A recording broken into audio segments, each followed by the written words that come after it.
we always put our guests right on the spot at the beginning of a relationship. Sure.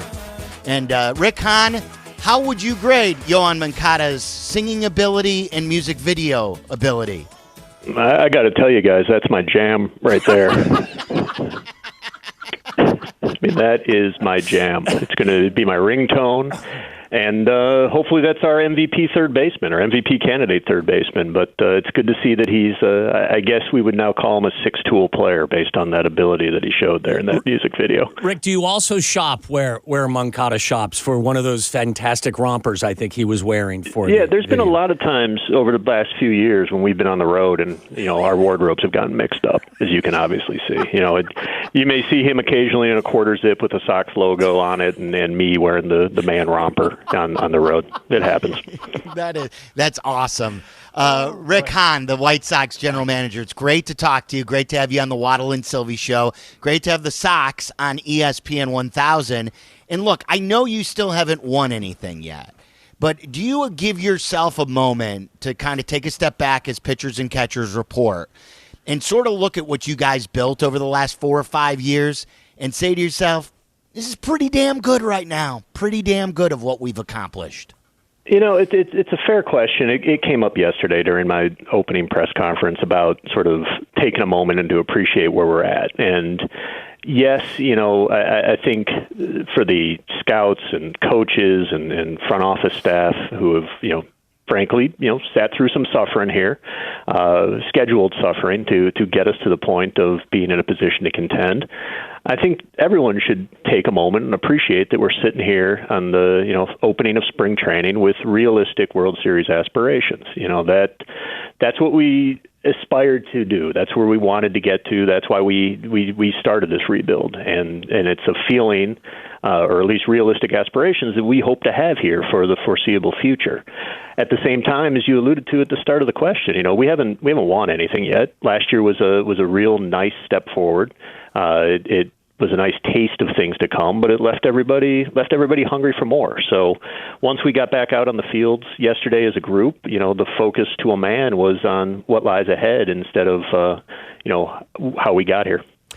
Rick, some of the guys mentioned, I think Tim Anderson said it, I think Lucas Giolito also mentioned that last year they were very happy with what happened, but they felt when you got towards the end of the season and into the postseason that maybe there was a lack of that killer mentality, the killer instinct. Do you share that same evaluation of what you saw last year? I obviously saw Lucas's and TA's comments along those lines, and I get what they're talking about. I mean, obviously, we were the first team in the league to clinch a playoff spot, sitting there in the 1 seed, and then over the course of the next 2 weeks, the remaining regular season, and then in the postseason, we just weren't quite clicking as the same team. And I don't know if that was, as they put it, due to a lack of killer instinct, or perhaps more along the lines of an exhaling once you sort of accomplished an important goal, and then it was, for whatever reason, they had trouble refocusing going forward. Again, that experience, that taste of the postseason is a positive, and one of the positives that comes from it, one of the many positives that come from it, is realizing sort of that level of intensity that needs to continue, not just once you meet that first mile marker, but enough to maintain it all the way through the finish line. We're talking to Rick Hahn. It's Waddle and Silvy on ESPN 1000. And back to Moncada for a second. There's a lot of guys who struggled last year. Do you believe Moncada's year is an outlier based on everything he went through? Absolutely. Look, it was a brutal and at times perhaps frightening eye-opener what he experienced last year in terms of his COVID diagnosis, and then more importantly, the toll it took on his body. I mean, here's a 25-year-old peak athlete who, obviously is coming off a great year in 19, and the trajectory is on the up and up. And he was just gassed. I mean, you saw publicly late in the season, we had a game in Cleveland where he went from first to home. And, by the time he got to the dugout, like the training staff and coaching staff had to surround him because he couldn't catch his breath. We weren't sure he was going to be able to physically take the field the next half inning. There were also times that weren't public, over the course of the season. He'd go out for some pregame work, and Super Joe McEwen would hit him some ground balls, and 8 to 10 ground balls in, and he's just gassed. And so you saw the physical toll that this disease can take upon people, much less someone at the peak of their athletic ability. It was frightening. That said, the good news is, knock on wood, as evidenced by that kicking music video, he is back to feeling himself. He feels great. He's strong. He's gone through numerous workouts, and this should all be behind him now. Rick, how would you describe the challenges that everyone faced playing a season during a pandemic, and how many of those challenges exist now going into the 2021 season? Look, those challenges continue. Look, we've upgraded the degree of difficulty. We're going to be, instead of playing 60, we're going to play 162, and instead of staying within the central region of the United States, we're going to be traveling all over the country. So we have the benefit of learning from our own experience last summer as a league, and we've been able to go to school, obviously, a little bit on the NFL and NBA and hockey and the colleges to try to come up with the best practices. So we've MLB and the Players Association have tightened up the protocols some as we got here out to Arizona and the other teams to Florida, but it's still going to be a challenge. I mean, we are still dealing with a essentially rampaging public health crisis that we're trying to have some degree of normalcy to get through. I got to say, the amount of work done by our stadium ops people and our medical staff and our trainers is just remarkable to get us to this point. And the players have done, and staff has done their part to do everything in their power to stay healthy. But it's going to be a challenge, but hopefully one that over the course of the summer gets easier and easier as this thing dissipates. And with that, Rick, and I know it's not your department exactly, but you mentioned the fans and you mentioned how much they should enjoy this team now after everything they've been through. Do you believe that there will be fans in the stands on the South Side at some point this year? Oh, I hope so. I mean, look, we all want that. Certainly, White Sox fans, the White Sox organization, Major League Baseball, everyone wants that. At the same time, we need to defer to the public health experts in the city and the state and the county and follow their guidance. So I'm personally going to be optimistic. It certainly seems like things are starting to trend the right way, and obviously with the uptick in vaccinations in the last few weeks, if that trend continues, hopefully the world's a lot safer place as we head into the season and then into the summer, and we can start getting White Sox fans back out to the ballpark where they belong. Yeah, Rick Hahn joining us, Waddle and Silvy on ESPN 1000. I was watching your press conference yesterday, and you knew it was going to come. You continue to get asked questions about Tony La Russa, and you mentioned yesterday that you don't want to rehash it all. Do you understand the concerns that the fans have and maybe even some players have? Concerns along what lines?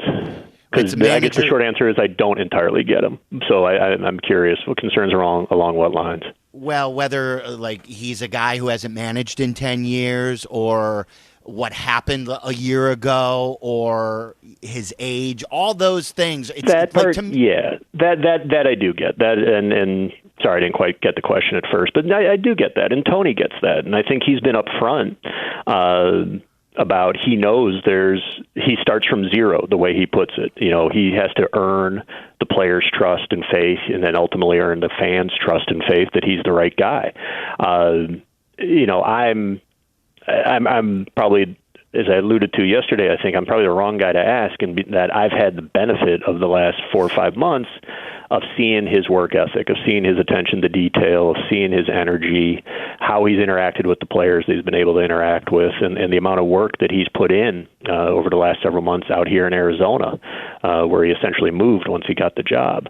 So I've had the privilege of sort of seeing him in action, which certainly would answer any questions that I think any fans or players would have once they get exposed to that. But I've been exposed to it already, and it's going to take a few more weeks or months for the rest of White Sox fans to see that themselves and hopefully understand why he's viewed as the right guy. And Rick, it sounds like you're convinced that he will mesh well with your young, talented, energetic team.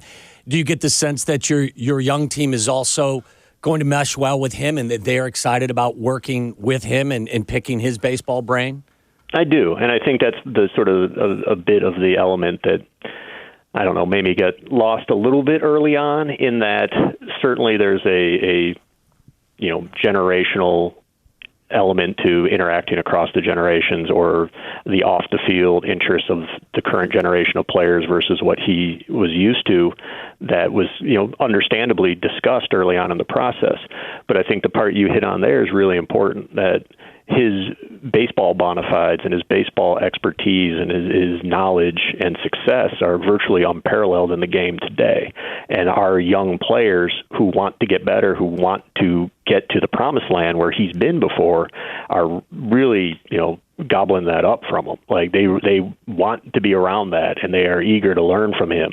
And it's also, let's keep in mind, it's not just Tony. Like couldn't be happier with the staff that we've been able to put together along with Tony. Ethan Katz on the pitching side, and adding guys like Jerry Narin and his experience to the group, and Miguel Cairo. Like, we've got a really, really strong staff here that, if perhaps there's one element of a player's life that Tony might not necessarily connect to, we've got a lot of different strong personalities around here that I think will pick up with whatever slack may exist.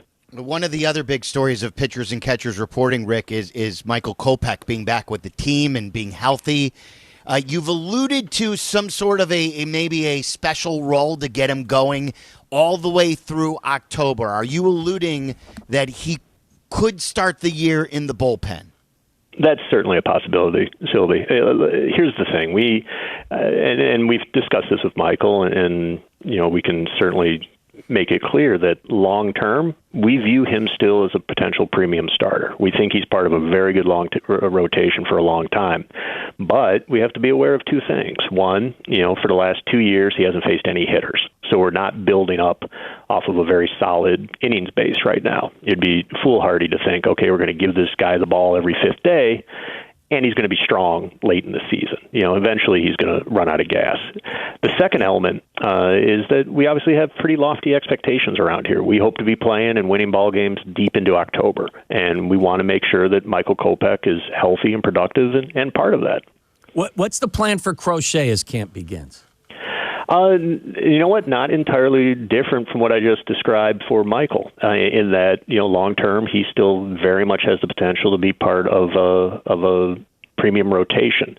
That said, limited pro experience, limited innings base because of the year we all suffered through last year, and someone that we want strong and productive deep into the season and through October. So I think certainly in Crochet's spot, we've talked publicly about the fact that he's likely part of this bullpen. Rick Hahn joining us. It's Waddle and Silvy on ESPN 1000. We had Liam Hendricks on the day that he signed, and it was official. We were so impressed. Obviously, he's a great pitcher, and he's established himself here in the last couple of years. We were really impressed with the intangibles of him sounding selfless. Was that one of the draws, too, with such a young team, having a guy like that in the bullpen with all those young guys? His makeup's outstanding. I mean, you hit on it. The work ethic, the thirst for knowledge, the dissatisfaction with what he's already accomplished and desire to continue to do more. I mean, he's going to fit in great, not just between the lines, but also, for the reasons you alluded to and what I just laid out in terms of his presence with this young team. I think he was available to the media, I think an hour or so ago, and one of the things I believe he said was something like, "I need to earn this closer's job." And, obviously the expectations is he'll probably earn it. But that's the mentality he comes into. And again, not too dissimilar from Tony. He's here to earn the trust and respect of those around him. And you like guys that, certainly aren't complacent with what they've accomplished. Rick, you guys, you participated in free agency, but you also showed some restraint as well. Does that kind of lead us to believe that you've got a lot of young, talented players that you'd like for them to get a ton of experience out there this year? Yeah. That's definitely part of it. And I've made reference before to the fact that, like, you look at that run that the Atlanta Braves went on back in the 90s and longer than that even. And I don't know if we're ever going to see a team able to accomplish in this day and age that, decade plus run of division championships that they were able to run off.